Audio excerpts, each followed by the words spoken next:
In over 20 years, I have not seen, until recently, a protected steel structure that has collapsed in a fire.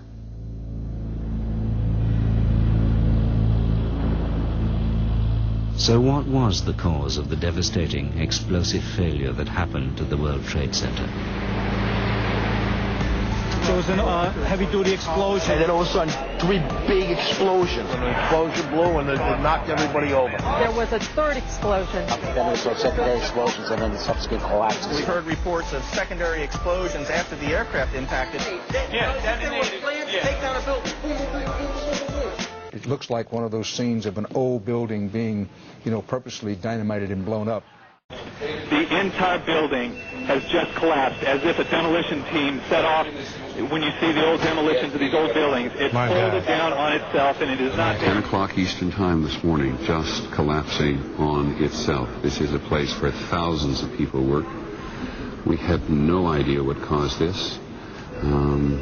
If you wish to bring anybody who's ever watched a building being demolished on purpose knows that if you're going to do this, you have to get at the under infrastructure of a building and bring it down.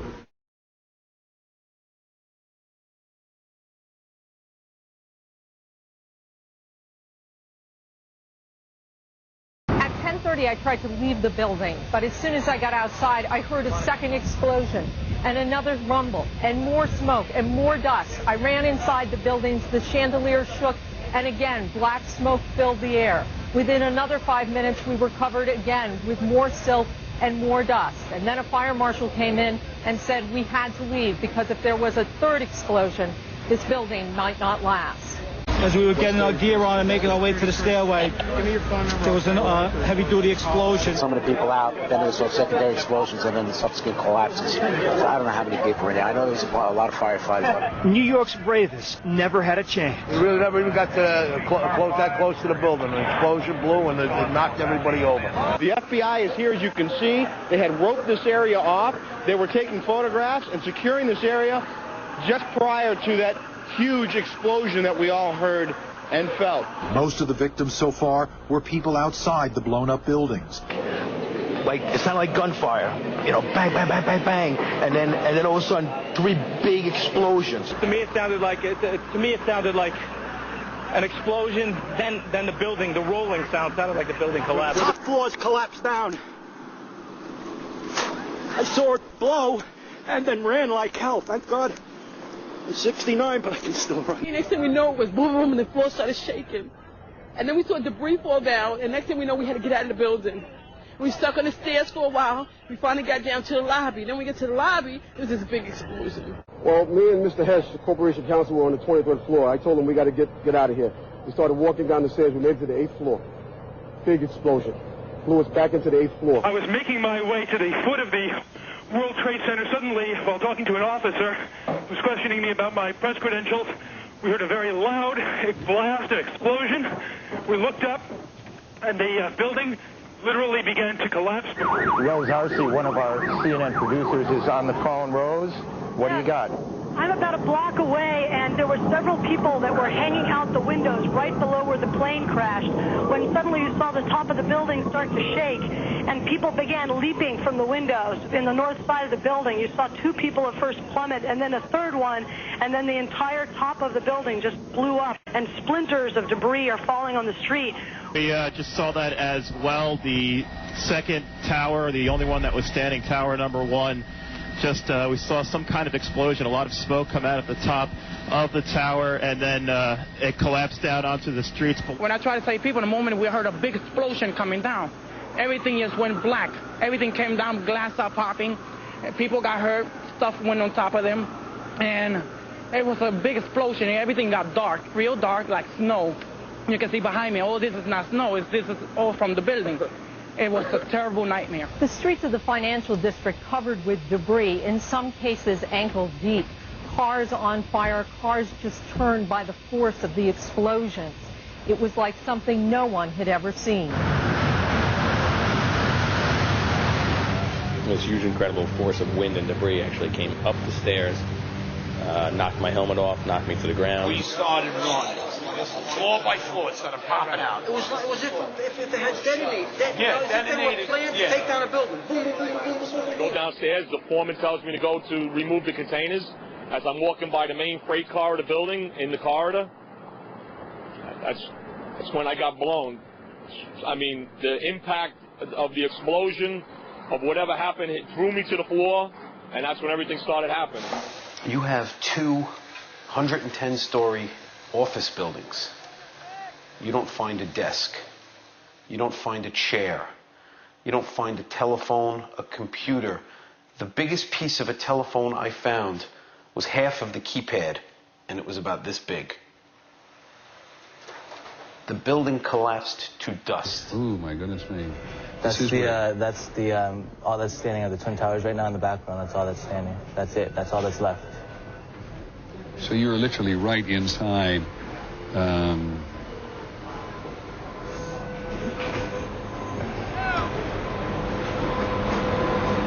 What time did you actually photograph? I don't even know. That was actually, I rode my motorcycle right up from there. That was like about an hour ago, not even.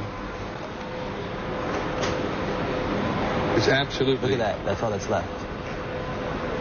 Do you know whether that's the South Tower or the North Tower? That's the South Tower. And you saw no sign of life in here whatsoever? No, I went all the way right there. Like, I don't know if they edited it out yet, but there's a big hole going down to the ground. There's nobody. But the firemen said, you know, that there's been a lot of people dead. Like, a lot of firemen died. Because there were firemen in the building at the time trying to help people evacuate from the building. Yeah. They said 200 people died. I thought the fireman I saw said 200 people died already. And this wall here, this is from part of the tower itself? Yeah, that's the South Tower, the lobby. And it's all the smoke and there's still fire going on in there right now. Are you walking across? Yeah, see, you're walking across, and that's your friend also with a photograph. And the building on the right that occasionally appears is a building adjacent? Yeah, and it's just gouged. Like, the parts of the Twin Tower just gouged out the building. See, that's the concourse below. That's going down like 20 feet or so. See this destruction on television, and we see the videotape. It's a bit hard to understand where things were or where are they now. Can you tell us, can you point out what is what in this maze of rubble and destruction? This was the South Tower. This was 104, 106 stories tall. This is what is left. Up there was the North Tower. And you look, and you see, and there's no concrete. There's very little concrete. All you see is aluminum and steel. What happened to the concrete? The concrete was pulverized. And I was down here Tuesday, and it was like you were on a foreign planet. All of Lower Manhattan, not just this site, from river to river, there was dust powder 2-3 inches thick. The concrete was just pulverized. And what's to explain, Governor, the smoke that still comes out There's still fire down below. There is such an incredibly deep pile of rubble, and the tower goes down 5-6 stories underground, that there's still fire underneath, smoldering.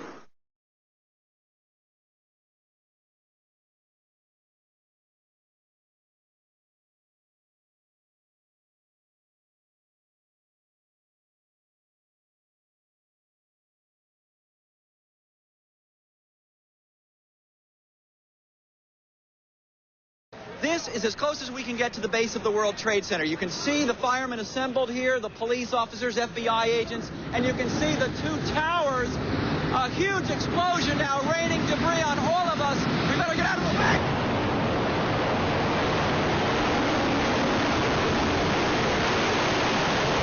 Obviously, the cameraman knows he's in trouble on that one, and everybody's starting to run when they see Tower 1 falling to the ground.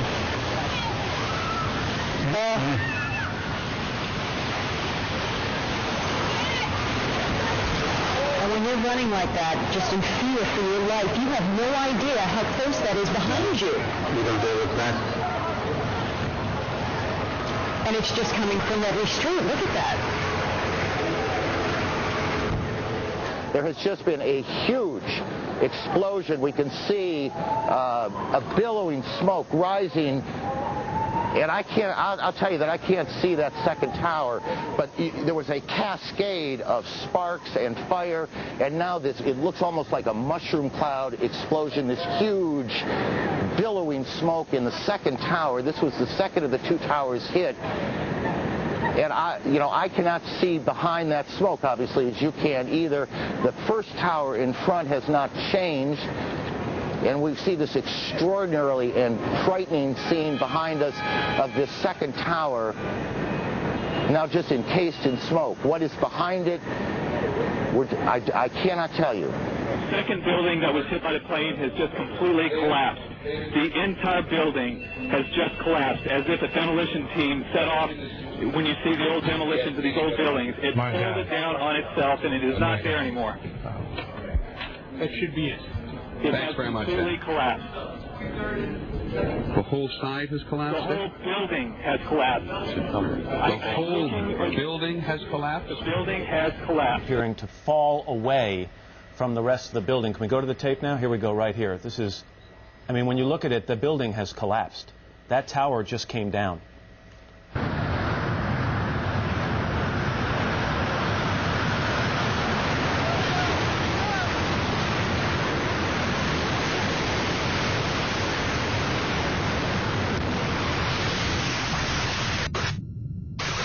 I spoke to the chief of safety for the New York City Fire Department. He received word of the possibility of a secondary device, that is another bomb going off. He thinks that there were actually devices that were planted in the building. Over an hour.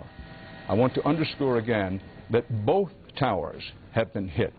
Both towers, each tower was hit by an aircraft, incoming aircraft.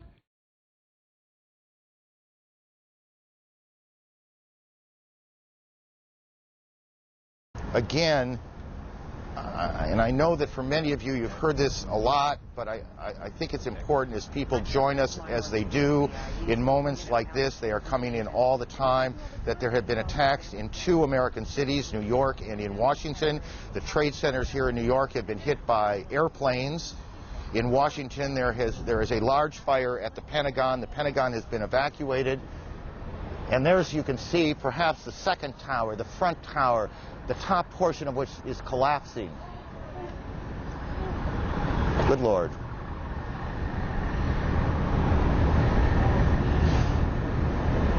There are no words.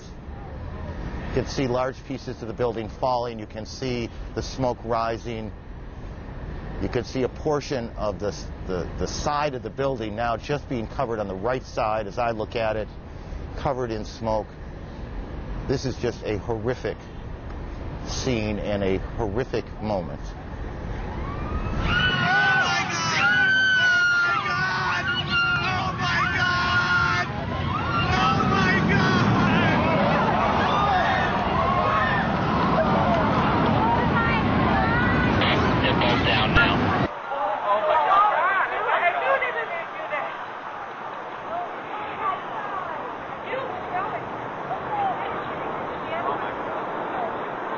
Oh my God. Here it is.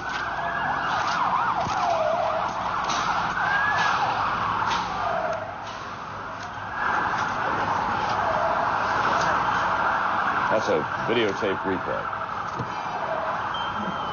Also, we're trapped by this. And here is the second tower that's coming down, and this was a similar situation. This defies belief.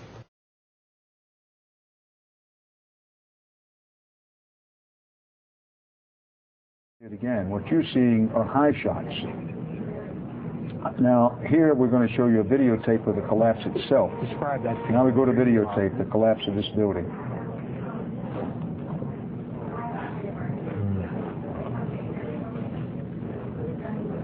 It's amazing. Amazing, incredible, pick your word. For the third time today, it's reminiscent of those pictures we've all seen too much on television before, when a building was deliberately destroyed by well-placed dynamite to knock it down. Let's just stay with this photograph or this graphic for just a second. Well, no, there's number 7 coming down.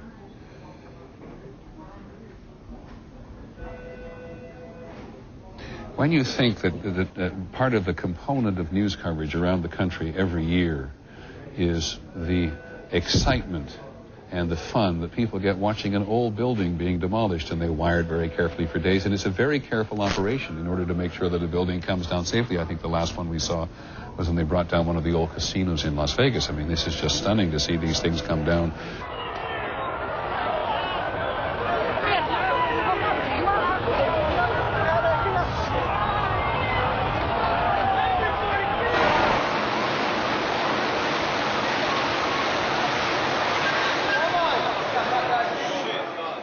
Gone, man. Back live, we have had little relief here. Take a look at this. About an hour ago, World Trade Center building number 7 collapsed. A 42-story building. No word of any casualties in the building. It was the one calamity that was not a surprise. I remember getting a call from the fire department commander telling me that they were not sure they were going to be able to contain the fire. I said, you know, we've had such terrible loss of life. Maybe the smartest thing to do is pull it.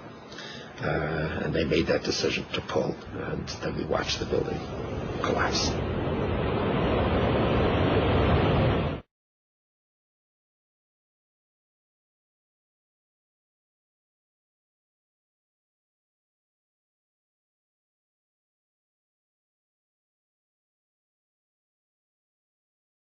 Stunning statements from a BYU professor tonight regarding 9/11. He thinks planes alone did not bring down the World Trade Center towers. Both towers collapsed in place after terrorist attacks, and later that day, World Trade number 7, which was never hit by a plane, fell in less than 7 seconds. Brian Malahy spoke to the professor today and joins us from the roof of the Wells Fargo Center.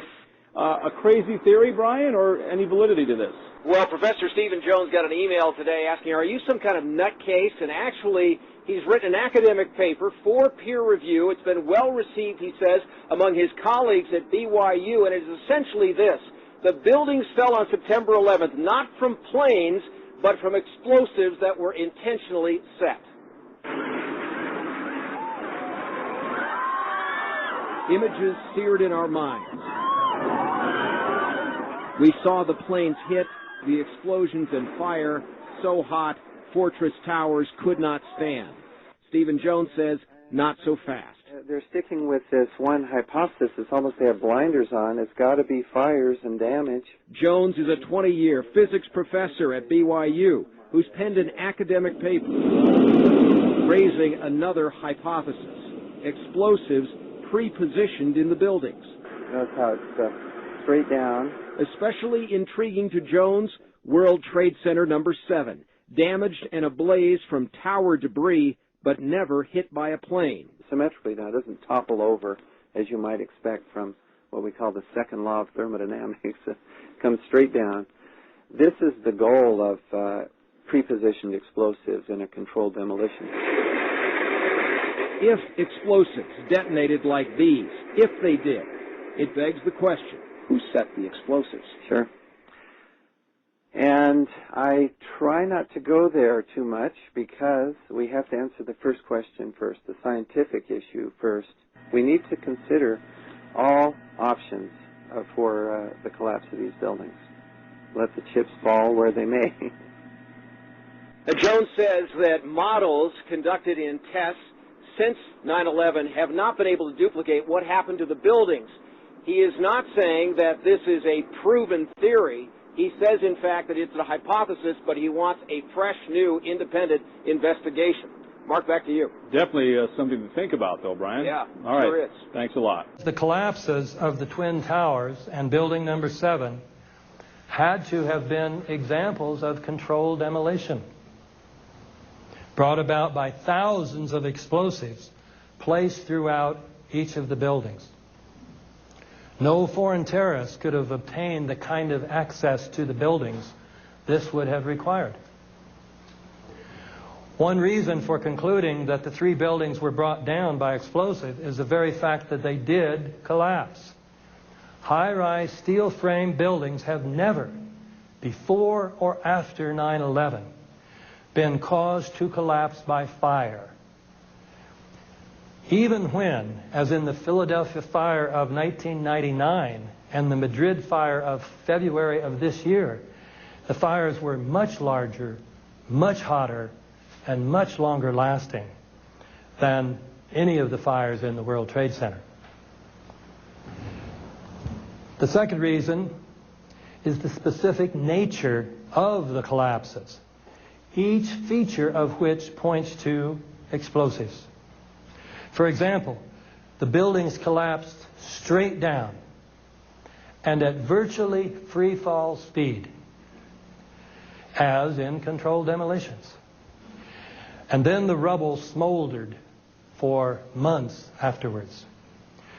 With regard to the Twin Towers in particular, many people in the building said that they felt or heard explosions.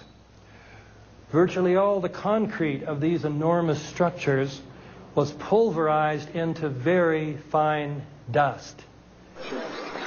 This was the South Tower. This was 104, 106 stories tall. This is what is left. Up there was the North Tower. And you look, and you see, and there's no concrete. There's very little concrete. All you see is aluminum and steel.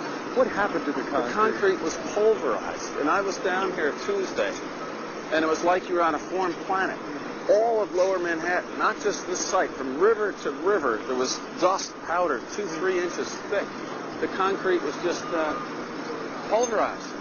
Try this. Get a piece of concrete and drop it a little over 1,000 feet and see if it pulverizes into very fine dust. It won't happen. Much of this dust, along with steel and aluminum, was blown out horizontally from the buildings several hundred feet. Most of the steel beams and columns came down in sections about 30 feet long, conveniently ready to be loaded onto trucks.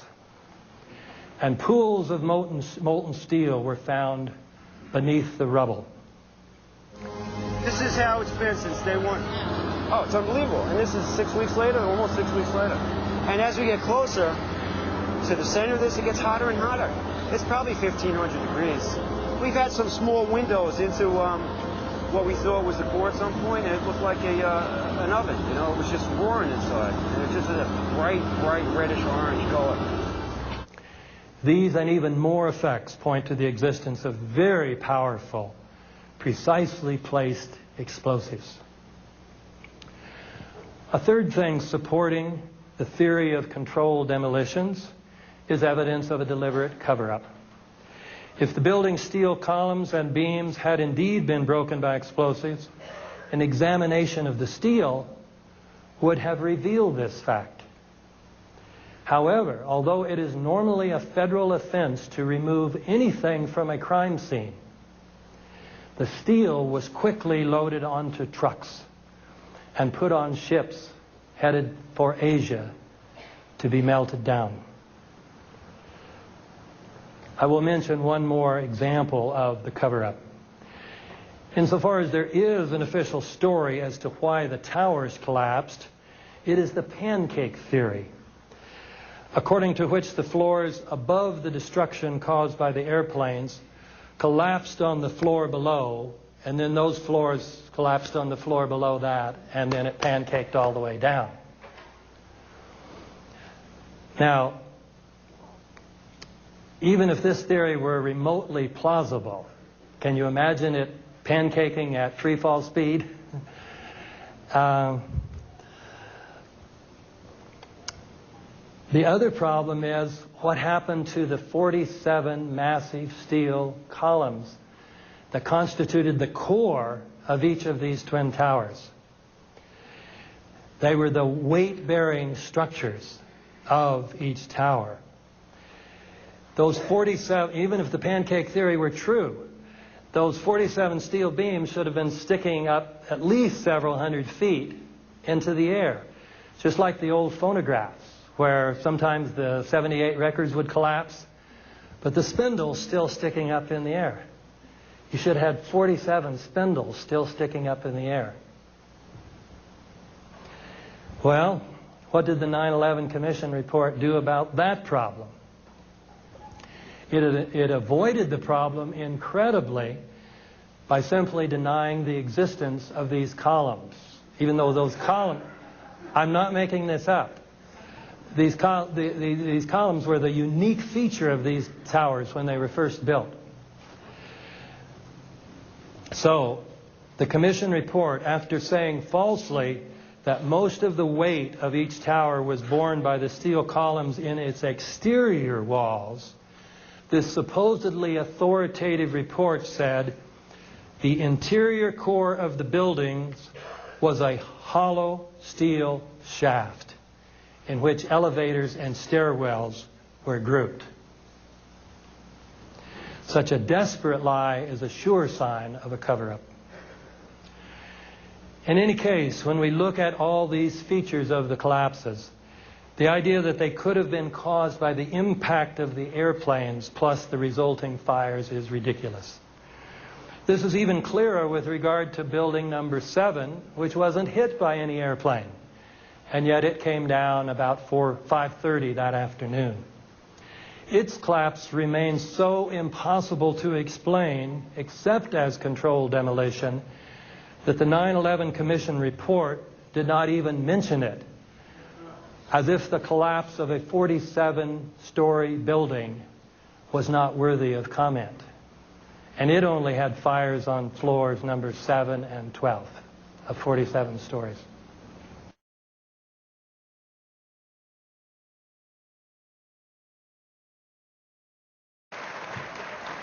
Big round of applause for Mr. Jeff King.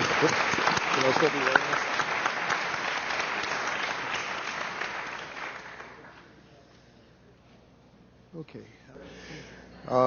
I studied physics at MIT. I did electrical engineering for about 8 years. I've had quite a bit of practical engineering experience. When I first saw the collapses, I was absolutely convinced that they were not spontaneous.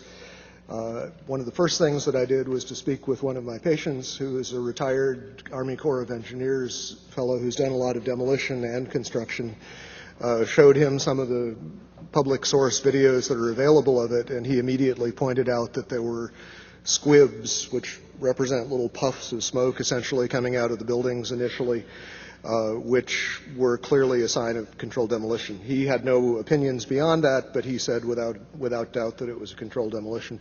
That sort of set me on the path of continuing to examine it and trying to gather as much evidence as I could. And the question I pose, what don't we know and why don't we know it, is sort of addressing the fact that at this point we still do not really have a meaningful explanation for what happened to the buildings. We have had several studies at this point, which I will go into, as to trying to determine a plausible scenario for the collapse. As of this point, none of them have presented us with anything that I think could be reasonably called a convincing and detailed account of why the collapse has occurred. And the question that's been addressed previously, the enormous destruction of physical evidence, as Chris was saying, the site was scrubbed very thoroughly. Out of the entire mass of the buildings that were destroyed, the National Institutes of Standards and Technology, who are now doing the ongoing investigation, managed to save about 240 pieces out of the entire building. All of the rest of it was basically recycled. The obvious question is what does it mean that there was a controlled demolition? At the simplest level, it means that someone had a lot of access to the buildings over a long enough period of time to set this up. It implies, as many other things have tonight, that the people who had effective control of the site had an interest in having it scrubbed and making sure that no information was available, that a forensic reconstruction couldn't be done. Even in much smaller catastrophes, we typically will reconstruct things as completely as possible. For example, TWA Flight 800 pieces were dredged off the bottom of the sea.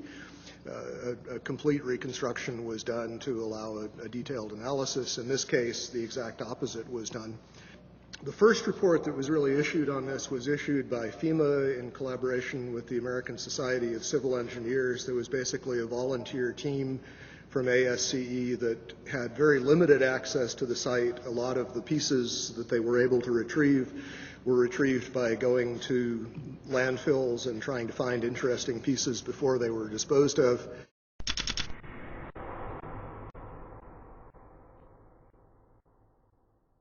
The initial FEMA report basically acknowledged that the kerosene would have burned off very quickly. What wasn't destroyed in the initial fireball would have been consumed fairly rapidly and would have only really served as an ignition for the rest of the material. And the second point being that the fuel here really was strictly office contents. If you think of a modern office with copying machines, computers, and as has been previously mentioned, the smoke, particularly from Building 2, just before it collapsed, was very black looking. This is generally an indication of an inefficient fire in which there's not enough oxygen for the amount of fuel. These types of fires typically burn very cool. They are not hot flames like blowtorches.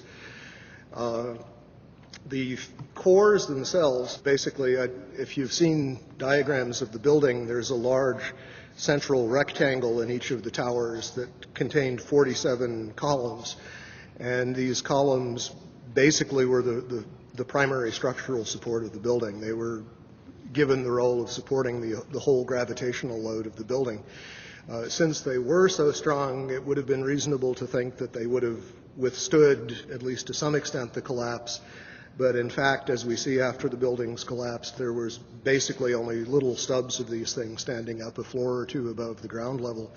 The cores did not have much in them that would burn. The cores basically were dedicated to things like elevator shafts, utility shafts, stairways. So you have drywall material, you have a little bit of carpeting, you don't really have any inflammable material in the core itself. The core was specifically designed so it could not function as a chimney. They did not want, in the case of a fire, for the fire to be able to travel through the elevators or for air to come in through the elevators. So they were designed with what this architect, Aaron Swirsky, I believe it was, referred to as a hermetically sealed system. There were fire shutters that were designed to close off the core in the event of an event like this. And those, as far as we know, functioned properly, which means that there was a very limited amount of oxygen available. Okay, as far as the issue of what failed and how, some of the initial suggestions, and these showed up in the NOVA documentary, which is a good example of what I like to call proof by computer animation. Thomas Egar, who was a material scientist but not a structural engineer, who became a spokesman for these documentaries, indicated that the floors had somehow failed, that the trusses supporting the floors had failed. This was the theory that was put forward actually in the initial FEMA report. Subsequently, there have been basically complete contradictions of that. Jim Hoffman has done quite a bit of research which is available on the web concerning the problems with this idea that the floors would have simply fallen. There was a study done by Weidlinger Associates. The chief engineer there was Mathis Levy, who's a very well-known authority on building collapses. He specifically disavowed the idea of pancaking or collapsing of the floors. And the most recent official report we have on this, which is from National Institutes of Standards and Technology, NIST, rejected the idea that floor collapse was part of it. And so as a result, we have basically no sequential model at this point. What NIST has suggested is that there was some kind of simultaneous collapse of the cores, but they have not attempted to give any kind of modeling as to whether those cores could have in fact been destroyed by the fires in the way that they claim. Unfortunately, the material that would have allowed a detailed fire analysis, the actual physical evidence, is all gone. One of the most significant things to my thinking that indicates that this could not have been the sort of collapse that we are told it was is the presence of the dust clouds. And as you've seen in the pictures, and I'm sure all of us have seen probably more than we would like, there were very, very large clouds of very thick dust that enveloped the area, that crossed the river, that made it almost all the way to New Jersey from the pictures that I've seen. This type of flow is something that we are familiar with in physics. It occurs in only two situations that we know of naturally. One is in volcanic eruptions where a large amount of material is suddenly exploded into the air and basically forms small particles. The other situation is something called turbidity currents. These occur along the edges of the continental shelves where mud or sediment will slump, become suspended in water. And the common thread is that you have large amounts of a dense material that is suspended very quickly in a fluid, thereby creating another denser fluid, which is in effect the dust cloud. And that fluid can achieve considerable velocities. The problem with creating this sort of slurry of fine particles is that there really is no mechanism that has been proposed. We have concrete floors with carpeting or flooring over them. We have furniture. We have floors basically that are coming together in a collapse, but the concrete is basically protected under these layers.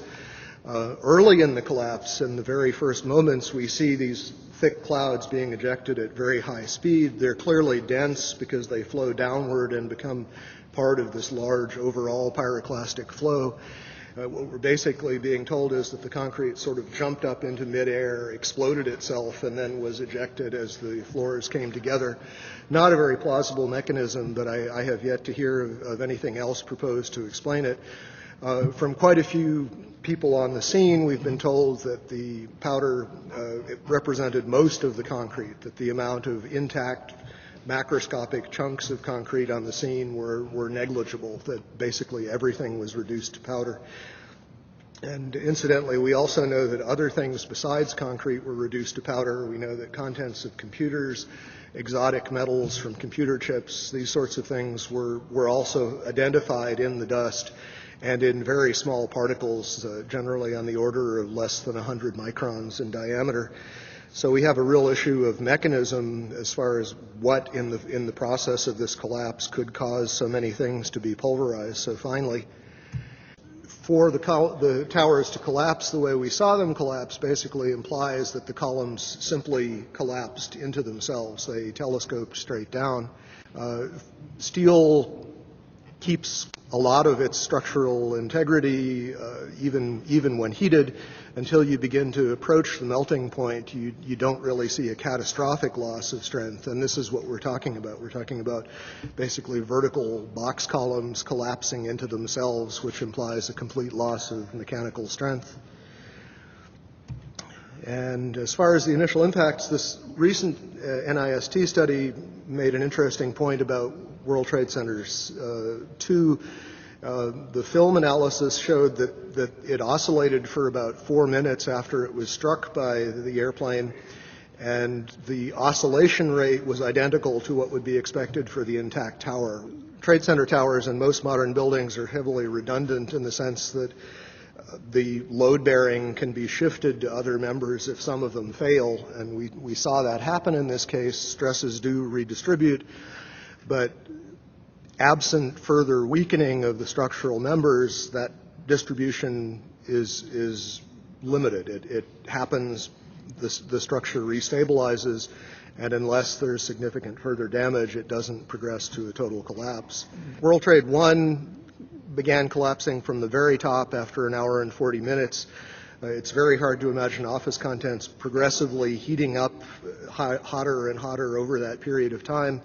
And for a building to collapse from the very top, which is the least heavily loaded, is also very odd, to say the least.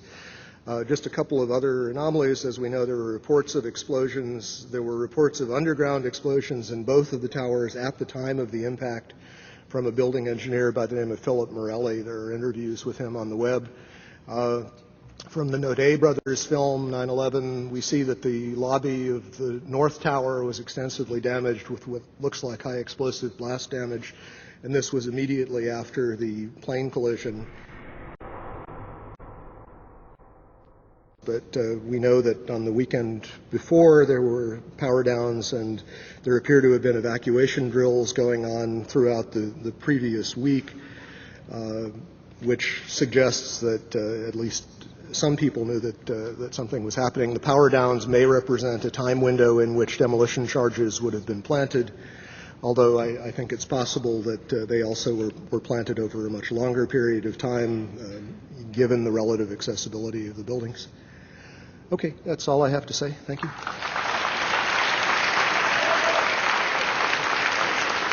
Thank you, Jeff King. Thank you very, very much. As far as 9/11 is concerned, what is most important for you to understand is the concept of a law of nature. A law of nature cannot be violated. A law of nature cannot be changed. A law of nature requires no enforcement. The key issues to consider are going to be the rate at which these buildings fell, the temperature at which steel melts, the order in which the buildings fell, and the force that would have been required to turn concrete into a fine powder. Those are some of the key issues that I'm going to address. These two buildings were some of the most remarkable structures in engineering history. They were two 110-story buildings. They were extremely well constructed, and they were designed, as I will explain, to withstand the impact of aircraft collisions, even multiple aircraft collisions. Many people, even today, don't realize that the first impact on the North Tower, which is distinguished by having the antenna, it has an antenna, so you can tell the North Tower, which is World Trade Center 1, from the South Tower, World Trade Center 2, was actually count on film. There was a French team in Manhattan that was filming, and they happened to capture the impact.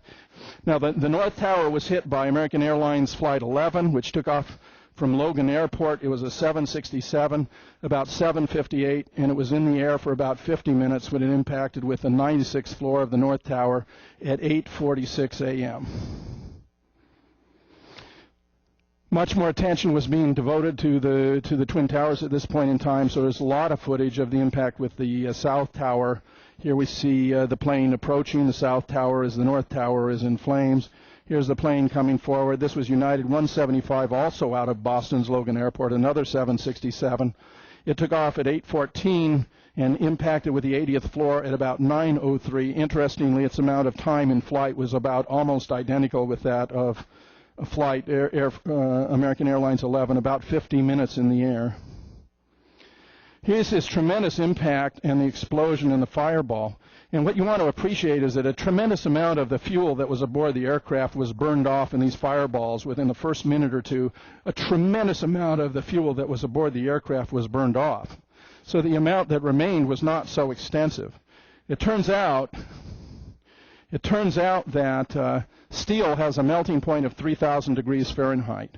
The steel used in these buildings was certified by Underwriters Laboratory to 2,000 degrees Fahrenheit for up to 6 hours. 6 hours. The highest temperature at which kerosene based jet fuel can burn under optimal conditions is around 1,700 degrees Fahrenheit. Underwriters Laboratory actually estimated that because of the insulation and so forth in the building, that it was far more likely that the steel itself was never heated much above around 500 degrees Fahrenheit, which of course is obviously far too low to accommodate the melting of the steel. The highest temperatures that were measured in the South Tower were around 1,300 degrees Fahrenheit, but still way, way below what would have been required. Now, what's interesting about the fall of the buildings is the order in which they fell. The South Tower fell at 10 a.m., actually 9:59, after only 56 minutes from impact. So it was only 56 minutes of exposure at temperatures that were far too low to actually melt steel before the building came down. The North Tower, however, was exposed for an hour and 37 minutes. So it's very curious that the building which was exposed to these fires, which are alleged to be the cause of the collapse of the building, fell in the wrong order. They fell in the wrong order. If it was actually the heat from the fires that is supposed to precipitate their falling, then the North Tower, which was hit first, should have fallen first. But it was the South Tower, which was hit second, that fell first. There are many indications of the nature of the collapse that are rather stunning. There's a tremendous amount of steel girders that are thrown outwards. You can see a lot of them here in the dust and debris cloud. The way in which the buildings fell was quite stunning because they fell into their own footprint. This is rather remarkable on several counts, considering that vastly more damage would have been done to lower Manhattan if these 110-story buildings had fallen somehow askew and onto other buildings. They not only fell into their own footprint, but they fell in such a way that most of the steel was in 30-foot segments, which made it very easy to load aboard vehicles, and most of the steel was in fact very promptly removed by an extremely efficient company by the name of controlled demolition. Now here's further indication of what's going on, and it is stunning how the massive concrete, there is a huge quantity of concrete here, was pulverized, turned into very fine powder. Now, if these buildings had come down, as the government contends, by virtue of this pancake effect, there should have been a tremendous pile, a residue of concrete chunks, concrete boulders and all that. No such was found. In fact, this concrete was turned into very fine dust, which required a tremendous amount of greater amount of explosives than the energy that would have been released by the pancaking effect of the building. Moreover, and this is quite stunning too, the rate at which the buildings fell is perhaps most remarkable. I mentioned Galileo's law of free fall. If you had dropped, say, a billiard ball from the top of the World Trade Center, 110 floors up there, it would have taken 8 to 10 seconds to hit the ground, encountering no resistance whatsoever. There is no scenario for a pancake effect of buildings falling that allows them to fall at the rate of free fall. If you were just to surmise, hypothetically as an approximation, that they would take a second for each floor to collapse, and if you were talking about the whole 110 floors, that would represent 110 seconds, or 100 seconds too many. If you assume that, well, yeah, but the one hit on the 96th floor, so we're only talking about collapse from the 96th floor, that would still be 96 seconds. If you're assuming a second per collapse per floor. Now, an engineer in California suggests that a second is too high, that it may have only taken a half a second in order for the mass, the weight of the upper floors to overcome the resistance of the lower floors, and suggests that a half a second. Well, if you take a half a second into 96 floors, then you get 48 seconds it should have taken for the building to fall. Yet they only fell in 8 to 10 seconds, far too fast. Similarly, hitting the 80th floor of the other trade tower would have required 40 seconds if you at a half a second per floor. Far too fast for the 8 to 10 seconds that they fell. I mean, it's not even physically possible that the buildings could have fallen in accordance with the government's claim. Moreover, and although it doesn't show it here, but in other footage that you'll find on the video clips that I mentioned, there was a tremendous explosion in the sub-basements. These sub-basements run 7 and 8 floors below the ground.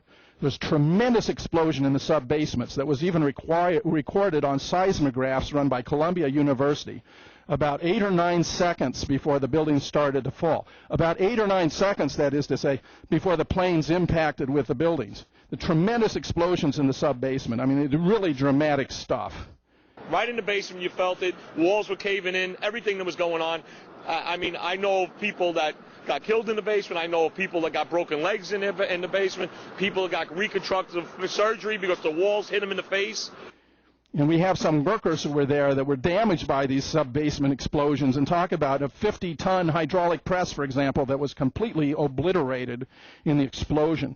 And if you look at the film footage of the explosions, you find all over the place there's these little plumes of smoke breaking out called spools that are symptomatic of a controlled demolition. Here's a spool. See how it extends. Here's another. See how it extends. Here's another. See how it extends. And we wound up with this mass of steel that was surprisingly easy to remove because so much of it was of a relatively uniform size, around 30-foot lengths. Really quite remarkable. And they started cleaning up the site almost immediately. Now, the claim was made, and you can find this in the 9/11 Commission report, that the center of the buildings was all hollowed out. But the only part of the center of the buildings was all hollowed out were the actual elevator shafts. There were, in fact, 47 steel columns at the center of each of these buildings. 47 steel columns at the center of these buildings, and on the perimeter there were no less than 240 steel columns. And you certainly would have expected them to be projecting upward if the building had fallen. It would have been very asymmetrical. It would have been a very different kind of collapse than occurred here. Here's some early photographs in the construction of these buildings. They were really marvels of engineering. These were brilliantly conceived buildings, and they were built in the full knowledge that it might be the case that they have to resist the impact of aircraft.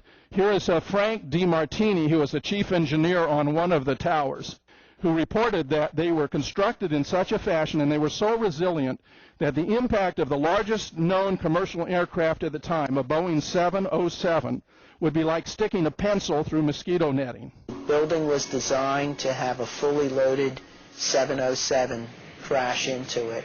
That was the largest plane at the time. I believe that the building probably could sustain multiple impacts of jetliners because this structure is like the mosquito netting on your screen door, this intense grid, and the jet plane is just a pencil puncturing that screen netting. It really does nothing to the screen netting. And I found 3 other engineers who played primary roles in the project who say the same thing. This guy, Frank DiMartini, was killed on 9/11 when the buildings collapsed. Here's a comparison of the Boeing 707 with the 767. They're very similar in their dimensions, in their maximum takeoff weight, maximum fuel capacity, cruise speeds, and the like. These are very similar aircraft. Let me mention, by the way, that this is the first and only time in history that any steel structure skyscrapers are ever collapsed due to fire. It has never before been recorded in the history of structural engineering, before or since.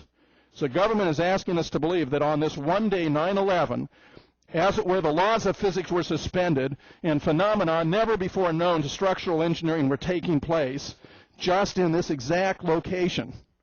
Here is World Trade Center building number 7. This was a 47-story skyscraper, which if it hadn't been surrounded by 110-story buildings would have been regarded as quite a substantial building. This building fell at 5:25 p.m., never having been hit by any aircraft and only having sustained 2 relatively small fires.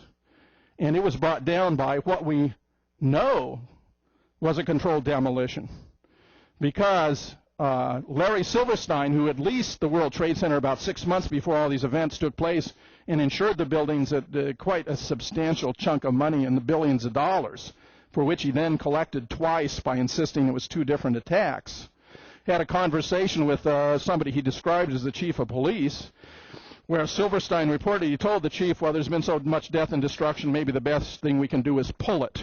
I remember getting a call from the fire department commander telling me that they were not sure they were going to be able to contain the fire. I said, we've had such terrible loss of life. Maybe the smartest thing to do is pull it. And they made that decision to pull, and then we watched the building collapse. Where the term pulling, of course, in construction means take it down by controlled demolition. This building came down perfectly symmetrical, fell into its own footprint. Absolutely crystal clear that that is what happened to World Trade Center 7. The best that the 9/11 Commission could do was to say that the only scenario they had for its collapse was highly improbable. What that means is they couldn't explain it. What that means is if they did explain it, it would raise too many important questions about whether the other buildings, whose collapse was so very similar to the collapse of World Trade Center number 7, hadn't been from similar causes. In this case, notice, in order to pull the building, there had to be pre-positioned explosives. The building could not have been pulled unless there were pre-positioned explosives, which raises the very appropriate question, does that mean there could have been pre-positioned explosives in the World Trade Center? Well, there have been a lot of reports of oddities involving security in the weeks leading up to 9/11. The agency responsible for its security is a company named Securicom. A director of the agency, which not only was responsible for security at the World Trade Center, but also at Dulles Airport and for United Airlines, was none other than Marvin Bush, the president's brother.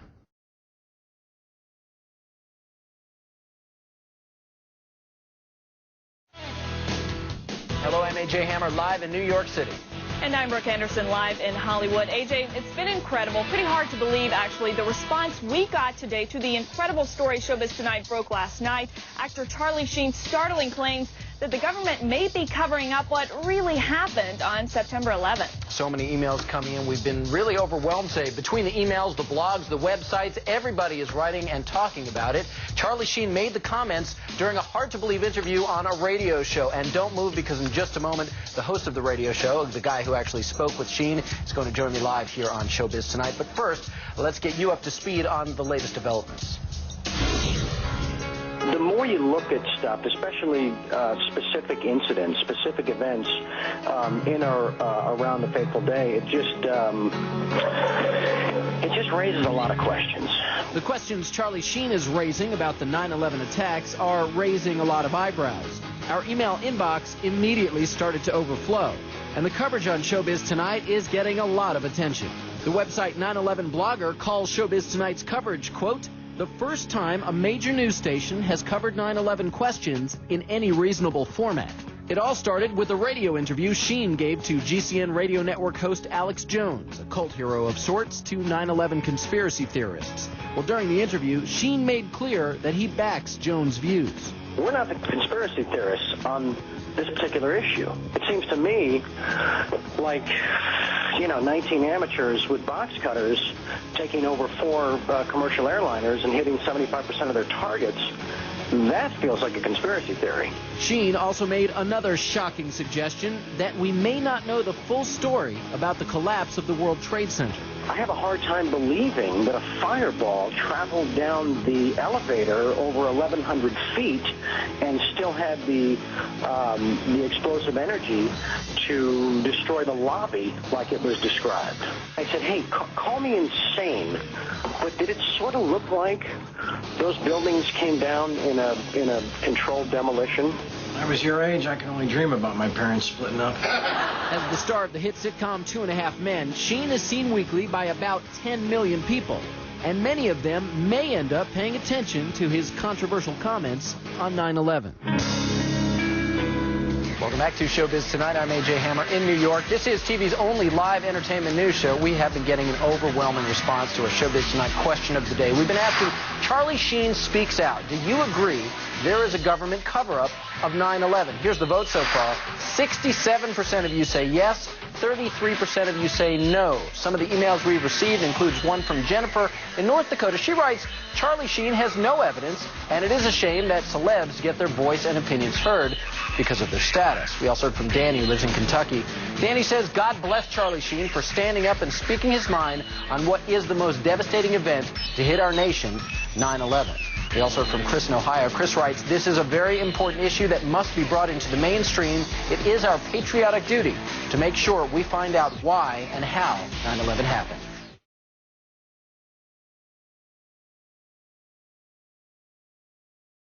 My guest, Morgan Reynolds, ex-Labor Department economist for the George W. Bush administration in the first term. What led you to take a look at this 9/11 event? Well, I left in January of '03 after 16 months in the current Bush administration in their first term. We just saw the tops of those both towers blown to kingdom come, and then progressively they were pulled out from under them. There was almost no resistance from lower floors, which had 0 impact damage and 0 fire damage. It's pretty clear, if you look at it, that this is an inside job, isn't it? Oh, yeah. It's overwhelming when you... the number one piece of evidence is, of course, the demolition of all 3 buildings at the World Trade Center. Oh, my God. We just witnessed some kind of secondary follow-up explosion on the World Trade Center #2, the wall. Secondary. There was another major explosion. The building itself, literally the top of it came down, sending smoke and debris everywhere. Just seconds ago, there was a huge explosion, and it appears right now the second World Trade Tower has just collapsed. There were 2 or 3 similar huge explosions, and the building literally shook. You literally shook at the base of this building. We understand now there has been a secondary explosion on Tower 2. What happened was I was down in the basement. All of a sudden we heard a loud bang. And the elevator doors blew open. Some guy was burnt up. So I dragged him out. His skin was all hanging off. I was about 5 blocks away when I heard explosions. 3 thuds and turned around to see the building we just got out of. Antenna tip over and fall in on itself. Federal agencies that were down there do believe that there was some sort of explosive device somewhere else besides the planes hitting. I got an eyewitness who said there was an explosion on floor 7-8. And we got another explosion on the tower, 1013. Tower 2 has had a major explosion and what appears to be a complete collapse surrounding the entire area.